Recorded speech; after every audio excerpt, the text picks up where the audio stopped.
Radio Tehran, শুরু হচ্ছে বিশ্ব সংবাদ। বাংলাদেশের সর্বশেষ গুরুত্বপূর্ণ আপডেট সংবাদে আপনাকে স্বাগত। শুরুতেই সংবাদ শিরোনাম, পরে বিস্তারিত। প্রথমেই জানাবো আমাদের হাতে থাকা সর্বশেষ গুরুত্বপূর্ণ সবথেকে তাজা আপডেট সংবাদ। মন্ত্রী দীপেন দেওয়ানের পদত্যাগ, পাহাড়ের রাজনৈতিক অঙ্গনে নতুন উত্তাপ। বিএনপির মন্ত্রী দীপেন দেওয়ানের আকস্মিক পদত্যাগে পাহাড়ের রাজনৈতিক অঙ্গনে নতুন করে বিতর্ক এবং উত্তাপ ছড়িয়ে পড়েছে। প্রতিবাদ ও বিক্ষোভ ছড়িয়েছে রাজপথে। ফের মাথাচাড়া দিয়ে উঠছে রাঙামাটি জেলা বিএনপির অভ্যন্তরীণ ও দলীয় কোন্দল। এরপর জানাবো ঢাকা মেডিকেল কলেজ এলাকা থেকে অজ্ঞাত পরিচয় ব্যক্তির লাশ উদ্ধার। ঢাকা মেডিকেল কলেজ হাসপাতালে নতুন ভবনের মসজিদের পাশ থেকে অজ্ঞাত পরিচয় ৩৮ বছর বয়সী এক ব্যক্তির লাশ উদ্ধার করা হয়েছে আজ ৫টার দিকে। ঢাকা মেডিকেল কলেজ হাসপাতালে জরুরি বিভাগে নিয়ে এলে কর্তব্যরত চিকিৎসক তাকে মৃত ঘোষণা করে। এরপর ওই ব্যক্তির কোনো পরিচিত কাউকে পাওয়া যাচ্ছে না। এদিকে শিশুদের লুডো খেলা নিয়ে বড়দের সংঘর্ষ, আহত ২০। হবিগঞ্জের লাখায়ে শিশুদের লুডো খেলাকে কেন্দ্র করে বড়দের মধ্যে সংঘর্ষের ঘটনায় ২০ জন গুরুতর আহত হয়েছে। আজ উপজেলার মুরিয়াটেক গ্রামে এমন দুর্ঘটনা ঘটে। খবর পেয়ে পুলিশ ঘটনাস্থল পরিদর্শন করে পরিস্থিতি নিয়ন্ত্রণে এনেছে। এবারে জানাবো আওয়ামী লীগ নেতার তোফাইল এর জন্মস্থানে জানাজা অনুষ্ঠিত। আওয়ামী লীগের উপদেষ্টা মণ্ডলীর সদস্য সাবেক মন্ত্রী তোফাইল আহমেদের জানাজা অনুষ্ঠিত হয়েছে। আজ দুপুর ২:৩০টায় ভোলা সরকারি স্কুল মাঠে তার জানাজা অনুষ্ঠিত হয়। জানাজায় দলীয় নেতাকর্মী সহ সর্বস্তরের মানুষ অংশগ্রহণ করে।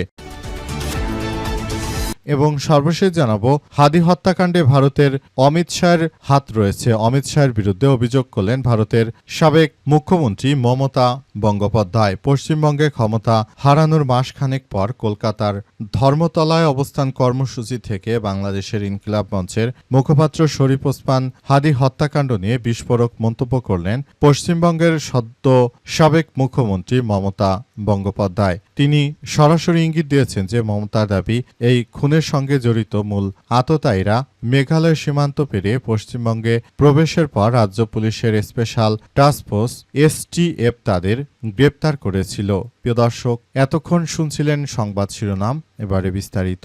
তবে তার আগে বন্ধুরা অনুরোধ থাকবে সংবাদটিতে একটি লাইক দিন। এই চ্যানেলে আপনি নতুন হয়ে থাকলে আমাদের সংবাদটি দেখতে দেখতে চ্যানেলটি সাবস্ক্রাইব করে রাখুন। কমেন্ট করে বন্ধুরা আপনার মূল্যবান মতামত জানিয়ে দিন আপনি বিশ্বের কোন দেশ থেকে বা বাংলাদেশের কোন স্থান থেকে আমাদের সংবাদটি দেখছেন এবং শুনছেন। আর বন্ধুরা, আজকের সংবাদ সম্পর্কে আপনার মূল্যবান মতামত কমেন্ট বক্সে কমেন্ট করে জানিয়ে দিন আপনি বিশ্বের কোন দেশ থেকে বা বাংলাদেশের কোন স্থান থেকে আমাদের সঙ্গে কানেক্টেড রয়েছেন। আর বন্ধুরা, সংবাদটি আপনার সোশ্যাল মিডিয়া ফেসবুকে শেয়ার করে বন্ধুদেরও দেখার সুযোগ করে দিন। গাজা যুদ্ধে আপনি যদি নিরীহ ফিলিস্তিনিদের ভালোবেসে থাকেন, কমেন্টে ইয়েস লিখে পুরো বিশ্বকে জানিয়ে দিন। এবারে বিস্তারিত। ঢাকা মেডিকেল এলাকা থেকে অজ্ঞাত পরিচয় ব্যক্তির লাশ উদ্ধার। ঢাকা মেডিকেল কলেজ হাসপাতালে নতুন ভবনের মসজিদের পাশ থেকে অজ্ঞাত পরিচয়ে ৩৮ বছর বয়সে এক ব্যক্তির লাশ উদ্ধার করা হয়েছে। আজ বিকাল ৫:৩০টার দিকে মেডিকেল কলেজ হাসপাতালে জরুরি বিভাগে নিয়ে এলে কর্তব্যরত চিকিৎসক তাকে মৃত ঘোষণা করে। ঢামেক হাসপাতালের নতুন ভবনের ওয়ার্ডমাস্টার রিয়াজউদ্দিন জানান যে আজ বিকেলের দিকে নতুন ভবনের মসজিদের পাশে ওই ব্যক্তি অচেতন অবস্থায় পড়ে থাকতে দেখি। পরে হাসপাতালের কর্মচারীদের সহায়তায় দ্রুত জরুরি বিভাগে নিয়ে গেলে কর্তব্যরত চিকিৎসক তাকে মৃত ঘোষণা করেন। ঢাকা মেডিকেল কলেজ হসপিটালের পুলিশ বক্সের ইনচার্জ পরিদর্শক মোহাম্মদ ফারুক চিকিৎসকদের বরাত দিয়ে ওই ব্যক্তির মৃত্যুর বিষয়টি নিশ্চিত করে তিনি জানান যে নিহত ওই ব্যক্তির নাম পরিচয় এখনো জানা যায়নি, তবে তার কি কারণে মৃত্যু হয়েছে সেসব বিষয় নিয়ে অনুসন্ধান করা হচ্ছে। এমনিতেই সারা দেশ জুড়ে চাঁদাবাজি, রাহাজানি, সন্ত্রাসী এমন কোনো কার্যক্রম নেই যেগুলো দেশ জুড়ে না ঘটছে। নতুন করে আবারও এই ধরনের সন্ত্রাসী কার্যক্রমগুলো ঘটতে শুরু করেছে। মূলত এমন কিছু কার্যক্রম আসলে ঘটার মধ্য দিয়ে মূলত সারা দেশ জুড়েই একটি সন্ত্রাসী কার্যক্রম আবার শুরু হচ্ছে। বিষয়গুলোকে খুবই গুরুত্ব সহকারে দেখা হচ্ছে এবং আরো বলা হচ্ছে এগুলো সবার জন্য অনেক বড় ধরনের সমস্যার সৃষ্টি করতে পারে। বিষয়গুলো নিয়ে তাই সবার মনের মধ্যে এক ধরনের হতাশা এবং অনেক বড় ধরনের সমস্যার এই বিষয়গুলো সবার মধ্যেই একরকম হচ্ছে।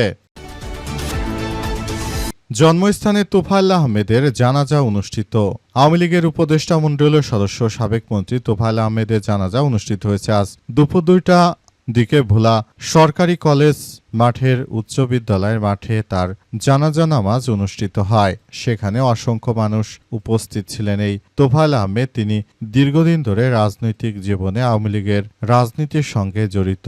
অতীতেও তিনি অনেক অপকর্মের সঙ্গে যুক্ত ছিলেন। তারপরও যারা আওয়ামী লীগের শুভাকাঙ্ক্ষী রয়েছে সেখানে অসংখ্য মানুষ এসেছিল।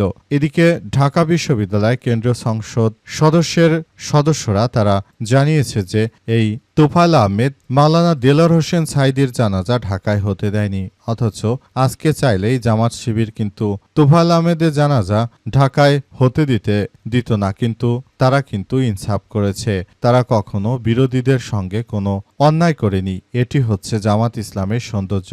বলায় তোফায়েল আহমেদের জানাজা আজ অনুষ্ঠিত হয়েছে। তার আগে সেখানে বিএনপির নেতৃত্ববৃন্দরা মিছিল দিতে থাকে তারা যে আওয়ামী লীগের ঠিকানা এই বাংলায় হবে না। তোফায়েলের মতো এই ধরনের সন্ত্রাসীদের আর এই বাংলাদেশে কখনো জায়গা হবে না। এরপরই সেখানে বিএনপির কেন্দ্রীয় নেতা এসে তাদেরকে বুঝিয়ে মূলত তাদেরকে সেখান থেকে সরিয়ে নিয়ে যায়। অবস্থায় পরিস্থিতি থমথমে অবস্থা বিরাজ করছে। শেষ পর্যন্ত বিষয়গুলো কোন দিকে যায় সেটি দেখার বিষয়। সবাই যার যার জায়গা থেকে পুরো পরিস্থিতিগুলো খুবই সুন্দরভাবে পর্যবেক্ষণ করছে। আগামীতে সুন্দরভাবে কর্মপন্থা পরিচালনা করার মধ্য দিয়ে সবাইকে এগিয়ে যেতে হচ্ছে এবং বিষয়গুলো নিয়ে সবাই যার যার জায়গা থেকে যে কোনো মূল্যে এই ধরনের কার্যক্রম তারা পরিচালিত করছে। বিএনপির মন্ত্রী দীপেন দেওয়ানের পদত্যাগ পাহাড়ের রাজনৈতিক অঙ্গনে নতুন উত্তাপ। মন্ত্রী দীপেন দেওয়ানের আকস্মিক পদত্যাগ পাহাড়ের রাজনৈতিক অঙ্গনে নতুন করে বিতর্ক ও উত্তাপ ছড়িয়েছে। প্রতিবাদ ও বিক্ষোভ ছড়িয়েছে রাজপথে। ফের মাথাচাড়া দিয়ে উঠছে রাঙামাটি জেলা বিএনপির অভ্যন্তরীণ দলীয় কোন্দল। যদিও তা সঠিক নয় বলে দাবি দীপেন বিরোধীদের। আজ শারীরিক অসুস্থতার কারণ দেখিয়ে প্রধানমন্ত্রী বরাবর তিনি পদত্যাগপত্র জমা দেওয়ার পরই আবারও পার্বত্য চট্টগ্রাম নিয়ে একটি ষড়যন্ত্রের গন্ধ পাওয়া যাচ্ছে।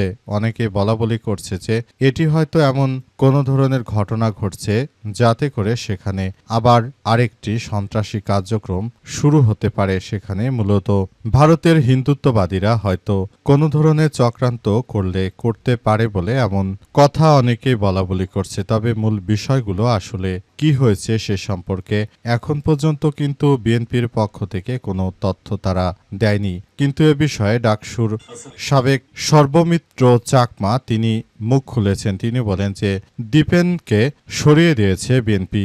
তাদের উদ্দেশ্য ভিন্ন। তারা হয়তো এমন কিছু করতে চাইছে যাতে করে আবারও বড় ধরনের কোনো দেশে সমস্যার সৃষ্টি বা এমন কোনো কিছু হলেও হতে পারে, এমন তথ্যই মূলত বোঝা যাচ্ছে। তবে বিষয়গুলো আসলে কি হতে চলেছে সে সম্পর্কে এখন পর্যন্ত স্পষ্টভাবে কিছু বলা যাচ্ছে না। সে সম্পর্কে সবাই যার যার জায়গা থেকে মূল পরিস্থিতি কোন দিকে নিয়ে যাচ্ছে সে বিষয়টি এখন পর্যন্ত স্পষ্টভাবে বোঝা যাচ্ছে না।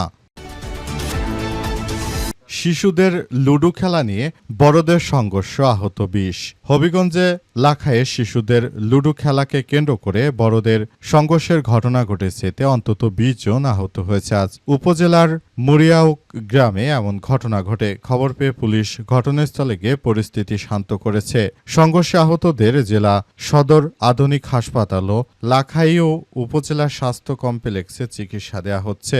লাখাই থানার ওসি শরীফ আহমেদ জানান যে সংঘর্ষের খবর পেয়ে পুলিশ ঘটনাস্থলে গিয়ে পরিস্থিতি শান্ত করেছে। ফের যেন কোনো ধরনের ঘটনা না ঘটে সেজন্য গ্রামে পুলিশ মোতায়েন করা হয়েছে। সংঘর্ষের ঘটনায় জড়িত কাউকে গ্রেপ্তার করা সম্ভব হয়নি, তবে অভিযান চলছে। পুলিশ ও স্থানীয়রা জানিয়েছে যে মরিয়াউক গ্রামের বাবুল মিয়া এবং আক্তার মিয়া ঢাকার ফেরি করে মাছ বিক্রি করেন। সম্প্রতি তাদের 2 শিশুপুত্রর মধ্যে লুডো খেলা নিয়ে ঝগড়া হয়। পরে বিষয়টি 2 পরিবারের মধ্যে প্রাপ্তবয়স্ক ও সদস্যদের মধ্যে হাতাহাতি পর্যন্ত গড়ায়। ঈদের আগে বাবুল মিয়া ও আক্তার মিয়া গ্রামে এলে উত্তেজনা আরও বাড়ে। সোমবার বিকেলে আক্তার মিয়ার পক্ষের লোকজন সংঘর্ষের প্রস্তুতি নিলে লাখাই থানা পুলিশ ঘটনাস্থলে গিয়ে পরিস্থিতি নিয়ন্ত্রণ করে বিষয় উভয় পক্ষকে শান্ত থাকার আহ্বান জানানো হয়। পরে মঙ্গলবার দুপুরে দুই পক্ষ দেশীয় অস্ত্রশস্ত্র নিয়ে মুখোমুখি অবস্থান করে। এক পর্যায়ে এক পক্ষ অপর পক্ষের উপর ইটপাটকেল ও ট্যাটা সংঘর্ষ শুরু করে। এতে উভয় পক্ষের অন্তত 20 জন গুরুতরভাবে আহত হয়েছে।